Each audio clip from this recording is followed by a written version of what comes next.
Welcome to Voice of Couture, bridging heritage and headlines.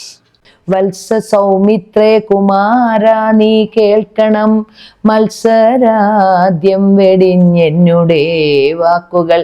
അപ്പൊ അവിടെ വിളിക്കണ എന്താന്നോ, സ്വന്തം പ്രസവിച്ച കുഞ്ഞിനെ നമ്മൾ കാർട്ടണിലാക്കിയിട്ട് വലിച്ചെറിയുന്ന ഒരു കാലഘട്ടത്തില് സ്വന്തം പുത്രൻ അല്ലാതിരുന്നിട്ട് പോലും തൻ്റെ സപത്നിയുടെ പുത്രനെ സ്വന്തം പുത്രനായി കണ്ടിട്ട് ആ സ്വന്തം പുത്രനെ ആ പുത്രന് കാവൽക്കാരനായിട്ട് വിടുകയാണ്. സുമിത്രയും സീതയും ഏതാണ്ട് ഒരേപോലെയാണ് അമ്മ എന്ന നിലയിൽ നിൽക്കുന്നതെന്ന് പറയാറുണ്ട്. തൻ്റെ മകന് വേണ്ടി മാത്രമല്ല, തൻ്റെ സപത്നിമാർക്ക് വേണ്ടിയും തൻ്റെ ഭർത്താവിന് വേണ്ടിയും ഒക്കെ ത്യാഗം എവിടെയുണ്ടോ അവിടെയെല്ലാം ഒരു പിറുപിറുപ്പുമില്ല, സമചിത്തതയോടുകൂടിയാണ് സുമിത്ര മുൻപോട്ട് പോകുന്നത്. വേണ്ട സമയത്ത് വേണ്ട രീതിയിൽ ഉപദേശിക്കുന്നുണ്ട് എല്ലാവരെയും. നമ്മുടെ ആൺകുട്ടികൾക്കും ഇത് പറഞ്ഞു കൊടുക്കേണ്ടതാ. നിന്റെ മുന്നിൽ കാണുന്ന സ്ത്രീകളെ നീ അമ്മയായി കാണണം. നമസ്കാരം. വോയിസ് ഓഫ് കുറ്റൂരിന്റെ മറ്റൊരു പുതിയ എപ്പിസോഡിലേക്ക് എല്ലാവർക്കും സ്വാഗതം. ഇന്ന് നമ്മോടൊപ്പമുള്ളത് ചങ്ങനാശ്ശേരി NSS ഹിന്ദു കോളേജിലെ ഫിലോസഫി ഡിപ്പാർട്ട്മെന്റിന്റെ ഹെഡായിരുന്ന പ്രൊഫസർ ടി ഗീതയാണ്. ഗീത ചേച്ചി പ്രശസ്ത സംഗീതജ്ഞരായിരുന്ന വൈക്കം വാസുദേവൻ നായരുടെയും തങ്കം വാസുദേവൻ നായരുടെയും മകളാണ്. ഗായിക കൂടിയാണ്. റിട്ടയർമെന്റിന് ശേഷം ആധ്യാത്മിക പ്രഭാഷണങ്ങളിലും സമൂഹത്തിൽ വിവിധ തുറകളിൽപ്പെട്ടവർക്ക് വാല്യൂ എഡ്യൂക്കേഷൻ ക്ലാസ്സുകളും ഒക്കെ എടുത്ത് അതിൽ സംതൃപ്തി കണ്ടെത്തുകയാണ് ഗീത ചേച്ചി. നായർ സർവീസ് സൊസൈറ്റിയുടെ HR ഡിപ്പാർട്ട്മെന്റിന്റെ സ്റ്റേറ്റ് ഫാക്കൽറ്റി കൂടിയാണ് ഗീത ചേച്ചി. അധ്യാത്മ രാമായണം ആധാരമാക്കി ഒരു പുതിയ സീരീസ് നമ്മളിവിടെ ആരംഭിക്കുകയാണ്. മനുഷ്യ ജീവിതത്തിലെ നന്മയുടെയും തിന്മയുടെയും പ്രതീകങ്ങളാണ് രാമായണത്തിലെ ഓരോ കഥാപാത്രങ്ങളും. പ്രത്യേകിച്ച് രാമായണത്തിലെ സ്ത്രീ കഥാപാത്രങ്ങൾ വളരെയേറെ വൈശിഷ്ട്യം നിറഞ്ഞവരാണ്. മാതൃത്വത്തിന്റെ മഹനീയ മാതൃകകളായ ഒരുപാട് അമ്മമാരെ നമുക്ക് രാമായണത്തിൽ പരിചയപ്പെടാം. ലക്ഷ്മണന്റെ അമ്മയായ സുമിത്രയെയാണ് ഗീത ചേച്ചി നമുക്കിന്ന് പരിചയപ്പെടുത്തുന്നത്. സുമിത്ര എന്ന അമ്മയെക്കുറിച്ച് നമുക്ക് ഗീത ചേച്ചിയോടൊന്ന് ചോദിച്ചറിയാം. എന്താ ചേച്ചി, നമസ്കാരം. നമസ്തേ അജി, എനിക്ക് ഒത്തിരി സന്തോഷം. ഇങ്ങനെ ഒരു ഭാഗ്യം തന്നതിൽ ആദ്യം വോയിസ് ഓഫ് കുറ്റൂരിനോടുള്ള സ്നേഹം അറിയിക്കുന്നു. Thank you. രാമായണത്തിൽ സുമിത്രയുടെ സ്ഥാനം എന്താണ്? സുമിത്ര എന്ന് പറയുമ്പോൾ നമുക്ക് ദശരഥ പത്നിമാര് 3 പേരാണ്. കൗസല്യ, കൈകേയി, സുമിത്ര. അതില് കാശി രാജാവിന്റെ മകളാണ് സുമിത്ര. ദശരഥൻ 2ാമത് കല്യാണം കഴിച്ചിരിക്കുന്നത് സുമിത്രയാ. ശരിക്കും ആദ്യം കൗസല്യാണ് രാജമാതാവായിട്ട് നമ്മൾ പറയുന്നത്. 2ാമത് കല്യാണം കഴിച്ചുകൊണ്ട് വന്നതാണ് കാശിയിൽ നിന്ന് സുമിത്രയെ. പക്ഷേ അത് കഴിഞ്ഞാണ് കൈകേയിയെ കാണുന്നത്. കൈകേയി അതിസുന്ദരി, 3 പേരില് ഏറ്റവും സുന്ദരിയും അതിബുദ്ധിമതിയും. ഒരു സ്ത്രീക്ക് വേണ്ട ഗുണങ്ങൾ എന്തെല്ലാമാണ്, ഒരു ഭാര്യയ്ക്ക് വേണ്ടത് എന്തെല്ലാം, അതെല്ലാം തികഞ്ഞവളാണ് കൈകേയി. അപ്പോൾ കൈകേയി വന്നപ്പോൾ സുമിത്രയുടെ സ്ഥാനം 3ാമതായിപ്പോയി. അപ്പൊ സുമിത്ര കൗസല്യയുടെ കൂടെ അങ്ങ് ഒതുങ്ങി. ഒരു കാര്യം, സുമിത്ര സാഹോദര്യത്തിന്റെ പൊൻചരടാണ്. 2ാമത്തേത്, സുമിത്ര വളരെ ഈ 3 പത്നിമാരിൽ ഏറ്റവും ഭാഗ്യവതിയാണ്. കാരണം 2 കുട്ടികളുടെ അമ്മയാകുവാനുള്ള അനുഗ്രഹം ലഭിച്ചു, ശത്രുഘ്നന്റെയും ലക്ഷ്മണന്റെയും. ഒരു വേദജ്ഞയായിട്ടാണ് സുമിത്രയെ പറയുന്നത്. വേദങ്ങളുടെ ഒക്കെ അറിവുണ്ട്, വളരെ അറിവുള്ളവളാണ് സുമിത്ര. തന്റെ 2 മക്കളെ വളരെ ഭംഗിയായി വളർത്തി വലുതാക്കി കൊണ്ടുവന്നവളാണ് സുമിത്ര. വളരെ കുറച്ചു സമയമേ സുമിത്ര പ്രത്യക്ഷപ്പെടുന്നുള്ളൂ. പക്ഷേ രാമായണത്തിലെ പ്രധാനപ്പെട്ട ശ്ലോകം ഏതെന്ന് ചോദിച്ചാൽ അത് സുമിത്രയുടെ നാവിൽ നിന്നാണ് വരുന്നത്. രാമം ദശരഥം വിദ്ധി മാം വിധി ജനകാത്മജ അയോധ്യാം അടവിം വിദ്ധി ഗച്ഛതാത യഥാസുഖം എന്നതാണ് രാമായണത്തിലെ ഏറ്റവും പ്രധാനപ്പെട്ട ശ്ലോകം. വാൽമീകി മഹർഷി സുമിത്രയുടെ നാവിൽ നിന്നാണ് ഈ ശ്ലോകത്തിനെ നമുക്ക് സമ്മാനിക്കുന്നത്. അതുകൊണ്ട് തന്നെ നമുക്കറിയാം എത്ര ആദരവാണ് ആ മഹർഷി സുമിത്രയ്ക്ക് കൊടുത്തിരിക്കുന്നത് എന്ന്. അത്ര പ്രാധാന്യമുള്ള ഒരു കഥാപാത്രമാണ്. വളരെ ചെറിയ സമയത്തിൽ പ്രത്യക്ഷപ്പെടുന്നെങ്കിലും ഈ ഒരൊറ്റ ശ്ലോകം കൊണ്ട് മാതൃത്വത്തിന്റെ മഹനീയമായ മാതൃകയായി സുമിത്ര മാറുകയാണ്. കൈകേയിയുടെ നിർദ്ദേശപ്രകാരം ശ്രീരാമസ്വാമിയെ 14 വർഷം കാട്ടിലേക്ക് അയക്കുന്നു. ലക്ഷ്മണൻ പോകേണ്ട ഒരാവശ്യവുമില്ല ആ സമയത്ത്. ലക്ഷ്മണൻ പോകാൻ ആരും പറയുന്നുമില്ല. പക്ഷേ ലക്ഷ്മണൻ സ്വയം ഒരു തീരുമാനമെടുക്കുകയാണ് തന്റെ ജ്യേഷ്ഠനെ അനുഗമിക്കുവാൻ. ഈ തീരുമാനം എടുത്തിട്ടാണ് തന്റെ അമ്മയെ കാണാൻ പോകുന്നത്. സുമിത്രയുടെ അടുത്ത് എന്ന് യാത്ര ചോദിക്കാനാണ് പോകുന്നത്, അല്ലാതെ അമ്മയെ ഞാൻ പൊയ്ക്കോട്ടെ എന്ന് ചോദിക്കുന്നില്ല. ഇത് നമ്മൾ വളരെ ശ്രദ്ധിക്കേണ്ട കാര്യമാണ്. ലക്ഷ്മണൻ അമ്മയെ ഞാൻ പൊയ്ക്കോട്ടെ, ഇന്ന ചേട്ടൻ പോകുന്നു എന്നെ. കാരണം ലക്ഷ്മണനും ശ്രീരാമ ലക്ഷ്മണന്മാർ എന്ന് പറയുന്ന ഇവര് ചെറുപ്പം മുതലേ ഇവര് 2 പേരും ഒരുമിച്ച് വളരും. ഭരതനും ശത്രുഘ്നനും. അങ്ങനെ ഒരു രീതിയുണ്ട്. എവിടെ ഒരുമിച്ചാണ്. തീരുമാനം എടുത്തിട്ട് തന്റെ അമ്മയുടെ അടുത്തേക്ക് ചെന്ന് യാത്ര ചോദിക്കാൻ ചെല്ലുന്ന സന്ദർഭമാണ് ഈ ഒരു ശ്ലോകം സുമിത്ര ചൊല്ലുന്നത്. എത്ര മഹനീയമായ ഒരു മാതൃകയായി മാറുകയാണ് സുമിത്ര ഇവിടെ. കാരണം സുമിത്രയുടെ മകനായ ലക്ഷ്മണൻ ഈ തീരുമാനവും എടുത്ത് തന്റെ അമ്മയുടെ സമീപത്ത് ചെന്നപ്പോൾ ആദ്യം അമ്മ ചേർത്ത് നിർത്തി നെറുകയിൽ ഒരു ഉമ്മ കൊടുക്കുകയായിരുന്നു. എന്നിട്ട് തന്റെ 2 കൈയും തലയിൽ വെച്ചുകൊണ്ട് മകനോട് പറയുന്ന 4 വരികളാണിത്. ഇതിന്റെ അർത്ഥം, നീ നിന്റെ സഹോദരനെ സ്വന്തം അച്ഛനായി കാണണം, സഹോദര പത്നിയെ അമ്മയായി കാണണം, കാടിനെ അയോധ്യയായിട്ട് കാണണം. കാട്ടിലേക്കാണ് 14 വർഷം. അതുകൊണ്ട് നീ സുഖമായി പോയി വരിക മകനെ എന്ന് പറഞ്ഞാണ് അനുഗ്രഹിക്കുന്നത്. സുമിത്രയുടെ വിശാലമായ ഒരു മനസ്സാണ് നമ്മൾ ഇവിടെ കാണുന്നത്. ഭാരതത്തിലെ അമ്മമാര് ത്യാഗത്തിന് പ്രസിദ്ധി നേടിയിട്ടുള്ളതാണ്. അമ്മമാരാണോ ത്യാഗം അനുഭവിക്കും, പക്ഷേ ആത്മത്യാഗമാണ് അതെല്ലാം. ഇപ്പൊ നമ്മുടെ കുടുംബത്തിലെല്ലാം നമ്മൾ കാണുന്നുണ്ട്, അമ്മമാരെല്ലാം എവിടെയും സ്വന്തം കുടുംബത്തിന് വേണ്ടിയും സമൂഹത്തിന് വേണ്ടി എവിടെയും ത്യാഗം അനുഭവിക്കാൻ അമ്മമാർക്ക് കഴിയും. അത് ആത്മത്യാഗമാണ്. നമ്മൾ എവിടെയാണേലും അഡ്ജസ്റ്റ് ചെയ്യാൻ അമ്മയേ ഉള്ളൂ. നമ്മളിപ്പോ ഒരു കുടുംബ സദസ്സില് ഒരു വിരുന്ന് വരുന്നു, ആഹാരം നമ്മൾ എല്ലാവർക്കും കൊടുക്കും. എന്തെങ്കിലും തികഞ്ഞില്ലേലും അത് അമ്മ അവിടെ എല്ലാം അഡ്ജസ്റ്റ് ചെയ്തിട്ട് അവിടെ ഒരു ത്യാഗം അനുഷ്ഠിക്കാൻ അമ്മയുള്ളൂ. അതേപോലെ കിടക്കുന്ന കാര്യങ്ങള്, ഒരു വീട്ടില് വിരുന്നുകാരെല്ലാം വരുന്നു, അമ്മ എവിടെയെങ്കിലും ഒന്ന് കിടക്കും. എല്ലാവർക്കും വേണ്ട സുഖ സൗകര്യങ്ങൾ കൊടുത്തിട്ട് അമ്മ ഒരു ത്യാഗിയായി മാറും. അതാണ് അമ്മയുടെ സ്വഭാവം. മാതാവ് അതാണ്. ഇവിടെ പക്ഷേ ആത്മത്യാഗമല്ല ചെയ്യുന്നത്. കാടിനെ കുറിച്ച് നല്ല അറിവാണ് സുമിത്രയ്ക്ക്. കാട്ടിൽ എന്തെല്ലാം ക്രൂര മൃഗങ്ങളുണ്ട്, രാക്ഷസന്മാരുണ്ട്, ആ രാക്ഷസന്മാര് മനുഷ്യനെ തിന്നുന്നവരാണ്.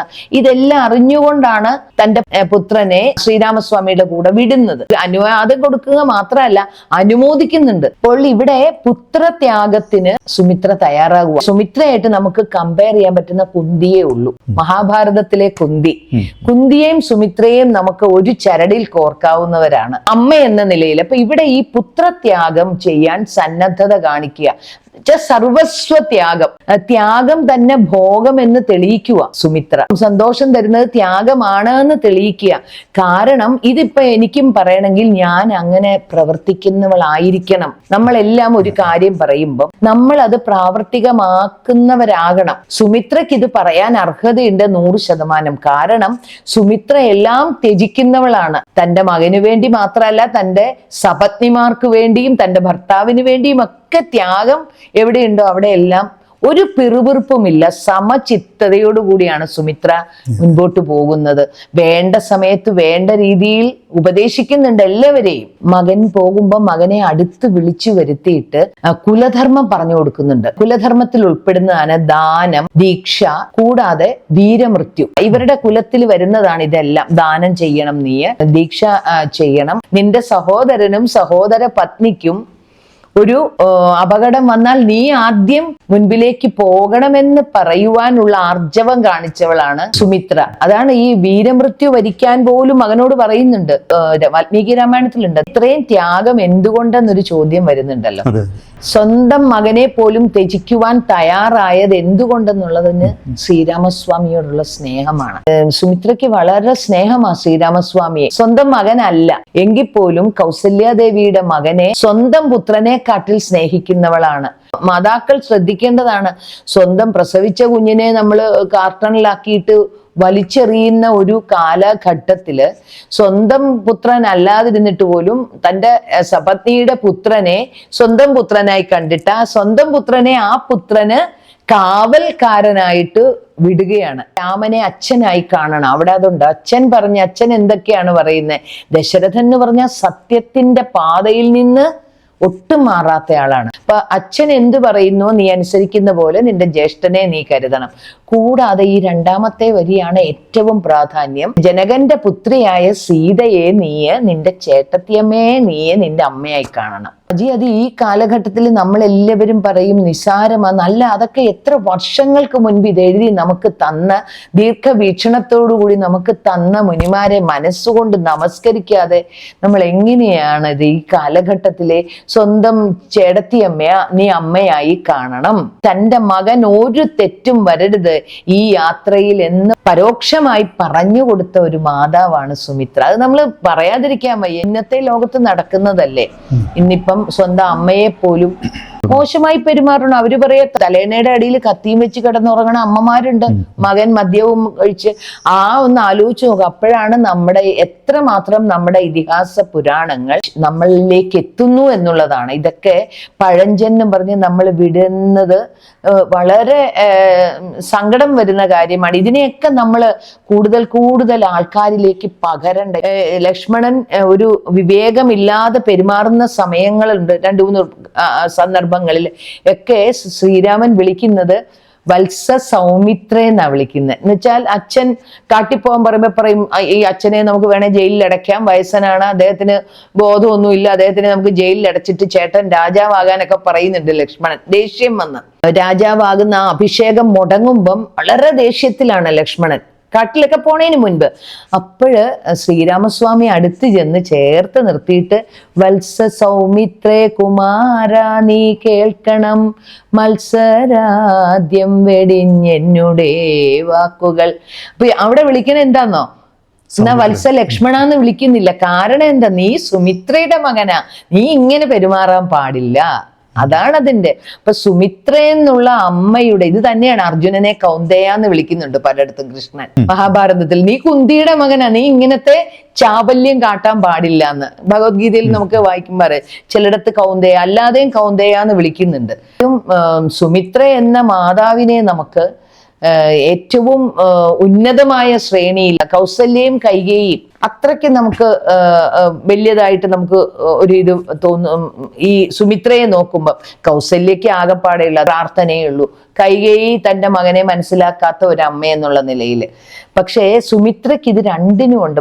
മകന് വേണ്ടിയുള്ള പ്രാർത്ഥനയുണ്ട്, മകനെ വേണ്ട വിധത്തില് എങ്ങനെയാണ് തൻ്റെ മക്കൾ വളരേണ്ടതെന്ന് പൂർണ്ണ ബോധ്യത്തോടു കൂടി വളർത്തിയ ഒരു അമ്മയാണ് സുമിത്ര. സുമിത്രയെ നമ്മൾ ഒന്നുകൂടി പഠിക്കണം. നമ്മുടെ ഇത് കേൾക്കുന്നവരാണെങ്കിലും ഒന്നുകൂടി സുമിത്രയുടെ ഈ പറയുന്ന ഈ 4 വരിയുടെ അർത്ഥം വളരെ പലതരത്തിൽ ഇതിനെ പല അർത്ഥം 10 തരത്തിൽ എന്തോ ഇതിനെ വിവരിക്കുന്നുണ്ട്. പല വലിയ ആൾക്കാരും ഇത് വ്യാഖ്യാനം കൊടുക്കുന്നുണ്ട് ഇതിന്. പക്ഷെ ഇതിന്റെ അർത്ഥം നമ്മൾ നോക്കുമ്പം ഇത് തന്നെയാണ്. അച്ഛനായിട്ട് ശ്രീരാമസ്വാമിയെ കാണണം, അമ്മയായിട്ട് സീതയെയും കാണണം. അതുകൊണ്ട് നിന്നിൽ നിന്നൊരു തെറ്റ് വരരുത് മകനെ എന്ന് പറഞ്ഞ് അനുഗ്രഹിച്ച് വിടുകയാണ് സുമിത്ര. ചേച്ചി, ഈ സുമിത്രയെ കുറിച്ച് നമ്മൾ ഇതൊക്കെ പറയുമ്പോഴും സുമിത്ര ലക്ഷ്മണന്റെ ഭാര്യ ഊർമിളയെ കുറിച്ച് അവരുടെ മനോവ്യഥകളെ കുറിച്ചൊന്നും ചിന്തിക്കുന്നതായിട്ട് കാണുന്നില്ല. ശരിയല്ലേ? അതെ, അത് ഇത് പലരും ചോദിക്കുന്നതാണ് ഊർമിളയെ കുറിച്ച്. സുമിത്രയും ലക്ഷ്മണൻ യാത്ര പോലും ചോദിക്കുന്നുണ്ടോ എന്ന് സംശയ. ഇത് നമുക്കൊക്കെ വരുന്ന ഒരു സംശയം. ശരിക്കും ഈ 14 വർഷം ലക്ഷ്മണൻ ഇങ്ങനെ ചെയ്തത് ശരിയാണോ എന്നുള്ളത് ഇട്ടിട്ട് പോയത് ധർമ്മമാണോ? അതെ, ഒരു ഭർത്തൃധർമ്മം ഉണ്ടല്ലോ, ഭ്രാതൃധർമ്മം മാത്രമല്ലല്ലോ, ഭർത്തൃധർമ്മമില്ലേ? എല്ലായിടത്തും ഈ കോൺട്രഡിക്ഷൻ പലതും ഉണ്ട്. എല്ലാത്തിലും നമുക്ക് മഹാഭാരതം എടുത്താലും രാമായണം എടുത്താലും നമുക്ക് ഇപ്പം അജി മറ്റേ ധർമ്മത്തിന്റെ ഇതിൽ ആ എപ്പിസോഡിൽ പറഞ്ഞ പോലെ ബാലിയെ കൊന്നത് പലതും നമുക്ക് വരുന്നുണ്ട്. നമുക്ക് ഇതെന്തിങ്ങനെ ഭഗവാൻ ഇങ്ങനെ ചെയ്തത്?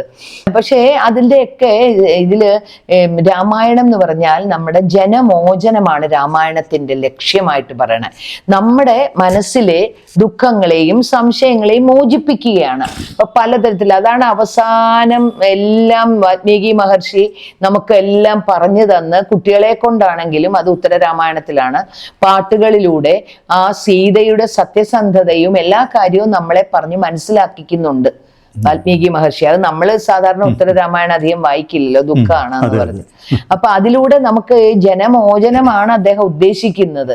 നമുക്ക് സത്യത്തിന്റെ പാതയിലും ധർമ്മത്തിന്റെ പാതയിലും ശരിക്കും പറഞ്ഞാൽ കർമ്മഫലവും കർമ്മഫല സിദ്ധാന്തത്തിലും ഊന്നിയാണ് ഈ രാമായണം മുൻപോട്ട് പോകുന്നത്. കർമ്മഫലം എന്ന് പറഞ്ഞൊരു കാര്യം ഉണ്ടല്ലോ, നമ്മൾ ഫലത്തിൽ ആശയില്ലാതെ കർമ്മം ചെയ്യും. അതുപോലെ കർമ്മഫല സിദ്ധാന്തം രണ്ടും ഉണ്ട്. കർമ്മഫല സിദ്ധാന്തം പറയുന്നത് നമ്മൾ ചെയ്ത കർമ്മത്തിന്റെ ഫലം നമ്മുടെ ഭാവിയെ നിർണയിക്കുന്നു.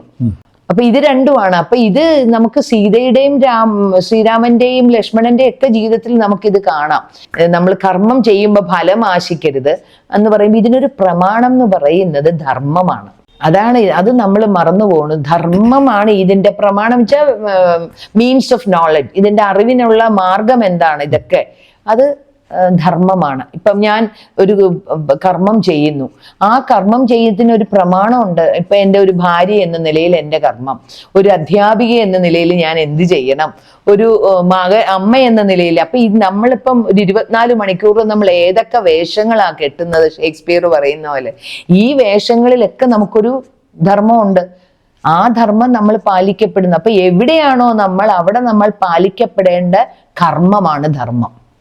ഒറ്റവാക്കി പറഞ്ഞ ധർമ്മത്തിന്റെ ഡെഫിനിഷൻ, എവിടെയാണോ നമ്മൾ ആ 24 മണിക്കൂറിൽ നമ്മൾ എവിടെയൊക്കെ ആണോ ജീവിക്കുന്നത്, അവിടെയൊക്കെ നമ്മൾക്കൊരു കർമ്മമുണ്ട്. നമ്മൾ ചെയ്യപ്പെടേണ്ടതായ what we ought to do ആണ്. അതാണ് ധർമ്മം. അപ്പം ശ്രീരാമസ്വാമിക്ക് അച്ഛന്റെ ആജ്ഞ പാലിക്കാതെ പറ്റില്ല. അദ്ദേഹത്തിന് അതാണ് ധർമ്മം. അവിടുന്ന് പോയേ പറ്റൂ. ഇപ്പൊ ഈ ലക്ഷ്മണൻ പറയുന്ന പോലെ പിന്നെ അദ്ദേഹത്തിനെ ജയിലിൽ അടച്ചിട്ട് ചേട്ടൻ രാജാവാകുന്നൊന്നും ചെയ്യില്ല ശ്രീരാമസ്വാമി. അതേപോലെ ഒരു ഈ സുമിത്ര ഇവിടെ വേദോക്തികളെ മുറുകെ പിടിച്ചുകൊണ്ടാണ് ലക്ഷ്മണൻ ഉപദേശം. വേദജ്ഞയാണ്, വേദങ്ങൾ അറിയാം, അറിവ് നല്ല അറിവാണ്. ശരിക്കും ഞാൻ വേറൊരു കാര്യവും കൂടി പറയാം. അറിവ് നമുക്ക് ദുഃഖം തരുന്നതല്ലേ?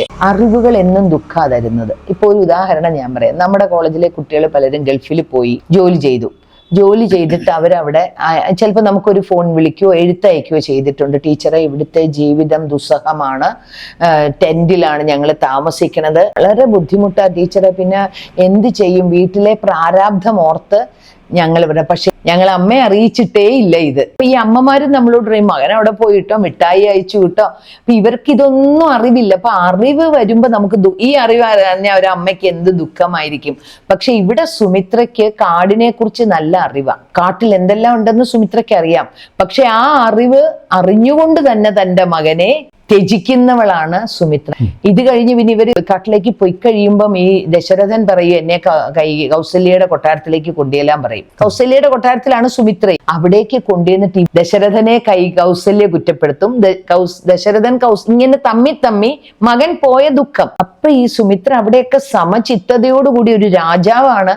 പക്ഷെ ആ രാജാവിനെ ഉപദേശിക്കാൻ കാണിക്കുന്ന ആർജവം. അപ്പൊ സുമിത്ര പറയുന്നുണ്ട്, നിങ്ങൾ രണ്ടുപേരും ഇങ്ങനെ പിറുപിറുക്കാതെ, നിങ്ങളുടെ മകൻ മഹാവിഷ്ണുവാണ്, ഭഗവാനാണ് എന്ന് വിചാരിക്കൂ. എന്നിട്ട് നിങ്ങളെ തിരിച്ച് ഒരു കുഴപ്പവുമില്ലാതെ മകൻ തിരിച്ചു വരും. ആ ദിവസത്തിനായി നിങ്ങൾ പ്രാർത്ഥിക്കൂ എന്ന് പറയുന്നുണ്ട്. അപ്പൊ അവിടെയും സുമിത്ര വളരെ ഒരു സമചിത്തതയോടുകൂടി സ്ഥിതപ്രജ്ഞയായിട്ട്, തന്റെ മകനും കൂടെ പോയതല്ലേ, അപ്പൊ എന്ത് കരയണം. ശരിക്കും എൻ്റെ മകന് പോകേണ്ട ഒരാവശ്യവും ഇല്ല, ആരും പോകാൻ പറഞ്ഞിട്ടും ഇല്ല. പക്ഷേ പോകുന്ന മകനെ ആ തീരുമാനത്തിനെ അനുമോദിച്ചുകൊണ്ട് അനുഗ്രഹിച്ച് വിട്ട ഒരു മാതാവാണ്. അപ്പൊ സുമിത്ര എന്തുകൊണ്ടും വേറിട്ട് നിൽക്കണം. കുറച്ച് ഭാഗങ്ങളിലേ ഉള്ളൂ സുമിത്ര. ഇതുകൊണ്ട് സുമിത്രയെ എല്ലാവരും ഒന്നുകൂടി പഠിക്കുക. ഈ ശ്ലോകം നമ്മുടെ കുട്ടികളിലേക്ക്, ഞാൻ പറയും നമ്മുടെ ആൺകുട്ടികൾക്കും ഇത് പറഞ്ഞു കൊടുക്കേണ്ടതാ. നിന്റെ മുന്നിൽ കാണുന്ന സ്ത്രീകളെ നീ അമ്മയായി കാണണം, നിന്റെ മുൻപിൽ വരുന്നവരെ നീ അമ്മയായി കാണൂ മകനെ എന്ന ഒരു സന്ദേശമാണ് ഭാരതം നൽകുന്നത്. ഇതിനെയൊക്കെ നമ്മൾ പുച്ഛിച്ച് തള്ളുന്നത് ശരിയല്ല എന്ന് പറഞ്ഞുകൊണ്ട് എനിക്ക് ഇങ്ങനെ ഒരു അവസരം തന്നതിൽ ഒത്തിരി സന്തോഷം. അപ്പോൾ ചേച്ചി സന്തോഷം. രാമായണത്തിലെ സുമിത്രയെ നമ്മളുടെ വ്യൂവേഴ്സിന് പരിചയപ്പെടുത്തിയതിൽ എനിക്ക് അതിലും വലിയ സന്തോഷം. ഇങ്ങനെ ഒരു അവസരം തന്നതില് വോയിസ് ഓഫ് കുറ്റൂര് ഒന്നുകൂടി ഭംഗിയായിട്ട് മുൻപോട്ട് പോകട്ടെ. നാൾക്കുനാൾ ഇതിപ്പോ നല്ലൊരു കാര്യമാണ്. രാമായണത്തിനെ കുറിച്ച് നമ്മൾ എത്ര കേട്ടാലും ഇതിനെ പിന്നെയും പുതിയ ആശയങ്ങൾ വരിക. ആജി, എന്തൊക്കെ ഈ ഓരോ വരികളിൽ ഒളിഞ്ഞു കിടക്കുന്നതേ. സുമിത്രയും സീതയും ഏതാണ്ട് ഒരേപോലെയാണ് അമ്മ എന്ന നിലയിൽ നിൽക്കുന്നതെന്ന് പറയാറുണ്ട്. അപ്പം ഇങ്ങനെ ഇനിയും ഇത് ഭംഗിയായി മുൻപോട്ട് പോകട്ടെ. എല്ലാ പ്രാർത്ഥനകളും. രാമായണത്തിലെ മറ്റൊരു കഥാപാത്രത്തെ പരിചയപ്പെടുത്തുന്ന അടുത്ത എപ്പിസോഡിനായി നമുക്ക് കാത്തിരിക്കാം. ഓക്കെ, ഈ വീഡിയോ നിങ്ങൾക്ക് ഇഷ്ടപ്പെട്ടു കാണുമെന്ന് കരുതുന്നു. നിങ്ങളുടെ അഭിപ്രായങ്ങളും നിർദ്ദേശങ്ങളും യൂട്യൂബിൻ്റെ കമൻറ്റ് ബോക്സിൽ രേഖപ്പെടുത്താനും മറക്കരുത്. ഇനി മറ്റൊരു പുതിയ വീഡിയോയുമായി താമസിയാതെ തിരികെ എത്താം. This is Radhakrishnan Kuttoor signing off from voice of Kuttoor, bridging heritage and headlines. Thank you.